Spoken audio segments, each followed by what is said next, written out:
ભારત માતા કી જય.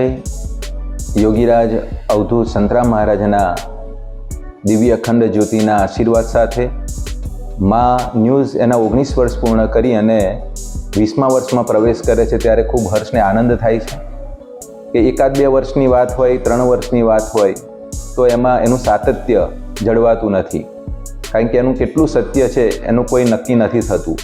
પણ જ્યારે ન્યૂઝ એના 19 વર્ષ સુધી આ ચરોતર ભૂમિને ખૂબ સરસ સેવા આપી છે અને ન્યૂઝ જે કોઈ ઘટના ઘટી છે એને ખૂબ સરસ રીતે એને વર્ણવી અને લોકોની વચ્ચે મૂકવી અને લોકોના માનસમાં લઈ જવું, એ ન્યૂઝે કામ કર્યું છે. ત્યારે તેણે 19 વર્ષ પૂર્ણ કર્યા છે. આજે 20મા વર્ષમાં જ્યારે પ્રવેશ કરી રહ્યું છે ત્યારે આપણને બધાને ખૂબ હર્ષને આનંદ થાય છે કે આવી ન્યૂઝ ચેનલ સતત આપણી વચ્ચે હોય તો આપણને જે કોઈ ઘટના ઘટી છે એનું કમ્પ્લીટ જે કંઈ ઘટના ઘટી છે એનું જ માર્ગદર્શન આપણને પ્રાપ્ત થાય છે. ત્યારે ન્યૂઝને યોગીરાજ અવધૂત સંતરામ મહારાજના ખૂબ આશીર્વાદ એમના સ્ટાફને પ્રાપ્ત થાય એવી શુભ ભાવનાઓ સાથે સૌને જય મહારાજ.